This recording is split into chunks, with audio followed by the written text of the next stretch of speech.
અને યોગી બાપા એવું કહેતા કે ભેગા રહીને મહિમા સમજવો ને એ 5મી ઘાટી છે. બહુ અઘરું. ભેગા રહીને મહિમા સમજવો ને એકબીજાનો એ અશક્ય જેવું છે. 5મી ઘાટી કઈ છે.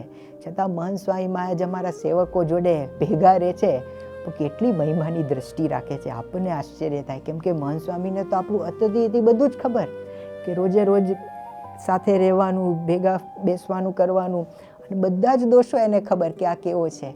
છતાં પણ સ્વામી બાપા દોષો દેખાતા નહીં, મહિમાની દ્રષ્ટિએ જુએ છે. ખબર ક્યારે પડે તો 24 જૂન 2025 ચેષ્ટા પછી સ્વામી બાપા કેવા લાગ્યા બધા સેવકોને જોઈને કે તમે બધા પરમ એકાંતિક છો, તમે બધા મુક્તો છો, ભલે તમે ના માનો એ મારે લેવા દેવા નહીં, એ તમારી સમજણ.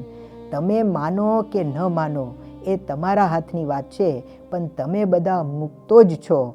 ભગવાન મળ્યા એટલે બધા મુક્તો જ છે. તો જુઓ સ્વામી બાપા અમે ભેગા રહીએ છતાં પણ કેટલો મહિમા છે સ્વામીને. અને અત્યારે પણ સ્વામી બાપા જ્યારે ભોજન લે ત્યારે સ્વામી બાપા આમ નીચું જોઈને ભોજન લેતા હોય, અને પછી થોડીક વારે સ્વામી આગળ જે સેવકો બેઠા હોય એમના સામે આમ દ્રષ્ટિ કરે. એટલે નૈનપુરમાં ગુરુમનન સ્વામીએ સ્વામીને પૂછ્યું કે સ્વામી આપ અમને બધાને જુઓ ત્યારે શું વિચાર કરો છો? સ્વામી કે બસ આ બધા મુક્તો છે એવું અમે વિચાર કરીએ.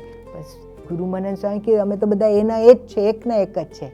સ્વામી કે રોજ બ્રાન્ડ ન્યૂ લાગે, વિચાર કરું કે આ મુક્ત છે, આ મુક્ત. રોજ તો કેટલો મહિમાની કેવી પરાકાષ્ઠા કે રોજ બધા મુક્ત છે તો એને ભાઈ નવું જ લાગે, બ્રાન્ડ ન્યૂ લાગે. હવે આપણે પ્રાપ્તિનો વિચાર કરવા બેસીએ, સ્વામી આજ્ઞા કરી છે કે રોજ 15 મિનિટ પ્રાપ્તિનો વિચાર કરવો, તો આપણે મોનોટોનસ થઈ જાય, બ્રાન્ડ ન્યૂ ના લાગે.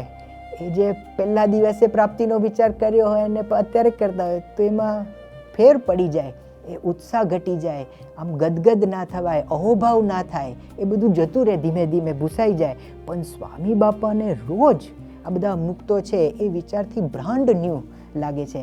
એટલે એમનું મહિમાની પરાકાષ્ઠા કેટલી ઊંચી હશે એનો આપણને ખ્યાલ આવે.